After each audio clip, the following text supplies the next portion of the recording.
What's up, squad? Austin here with the hand plan, and want to dive into a workout coming up this week. It's called Fruit Loops, 12-minute AMRAP of 10 strict handstand push-ups or kipping, and then 10 front rack lunges at 155.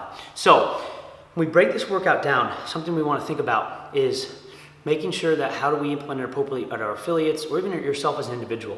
So scaling, what's the stimulus that we're looking for? The stimulus of this workout should be somewhere that if you're gonna go prescribed, you should be able to do the first couple rounds potentially unbroken. And if you feel like strict is a weakness of yours, maybe you go with strict, it slows you down a little bit. Kipping is a weakness of yours, you go kipping. But overall, what you should be able to do is clean that barbell up to your front rack and lunge it 10 times. Now this is an in-place lunge in the front rack. So every step is 1 rep. You're just gonna always go back to where you started. Clean it up, lunge it. Shouldn't be that difficult. It should become more of a heart rate thing as the 12-minute goes on. Then from there, kick up against the wall. And we should be able to bang out 10 handstand push-ups unbroken, kipping or strict if we're gonna choose which variation. Now, in the beginning, you should be able to get a round in a minute. So if you think about it, 12 rounds is a lot. That's 120 handstand push-ups. Might not happen, but you wanna start about at a minute pace per round, and then things might slowly fall apart. From a scaling option perspective, obviously lower the load down to allow you to move through this workout pretty quickly on that barbell in the front rack lunge. It's gonna get spicier for those that haven't done in-place lunges in a long time.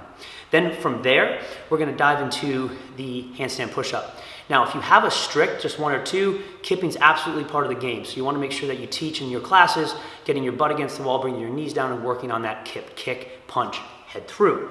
Now, from there, how do we scale that down? Well, we can cut the reps down. I would say go no less than maybe 4 reps. Right? If you have to go less than 4 reps, maybe we should be scaling the handstand push-up to something like, maybe 1 or 2 negatives per round, but that's gonna change up the stimulus too much. So let's not do that, and maybe we do some seated dumbbell strict press, if that strict is the real limiting factor. If not, some standing dumbbell push press to simulate that kip action and pressing up and overhead. Right? Getting that heart rate up, going back and forth onto that barbell and upside down. If we really want to get our athletes inverted, we could do some variation of a wall walk. But again, check out our lesson plans for some more specific options. You can get creative in smaller classes, less creative in bigger classes, right? Again, we can lower the reps down. We can work on that kip if we want with that dumbbell push press, or work on a couple negatives if and only if that's unique for one or two people. So that's some ideas that you can rock and roll with here. I'm going to demo the workout for you guys here. Probably won't be that super impressive, but check it out, and hopefully you have a good idea how to implement this in your affiliates. But again, in the warm-up, get everybody upside down in some way, shape, or form, even if it's into a pike position, to get that feeling of that inverted gymnastic skill that we definitely want. Then from there, we can pull them back to the dumbbells if we need. Check it out, have fun. It's 12 minutes of fun.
What's up, squad? Just finished up that workout.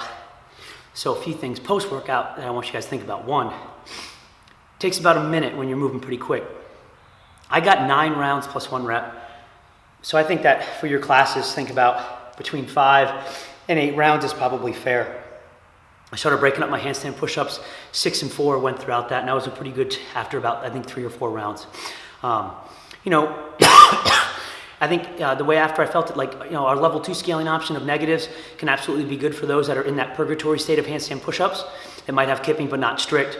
And then from there, a piked push-up might be a good option too, depending on where you're at. But try the dumbbells out, mix this stuff up since it's only 10 reps to 12-minute AMRAP. Get super creative with your scaling options. Use the levels as guidance, not end-all be-all. But bigger classes, you're gonna have to pick a very blanket scaling option, but smaller classes get creative. Good workout. The lunges should be relatively easy from the legs. My midline started to go a little bit, so keep an eye on that, coaches. Watch out for that lower back to round, the elbows dropping. Think about lead with the elbows, work on that rack position, which will fry the shoulders and the biceps a little bit, which will absolutely interfere with the handstand push-up. So keep an eye on that stuff. Make sure our athletes aren't getting lazy on that front rack lunge. But have fun with it. 12 minutes of good fitness, a lot of good skill work today. Let us know how it goes.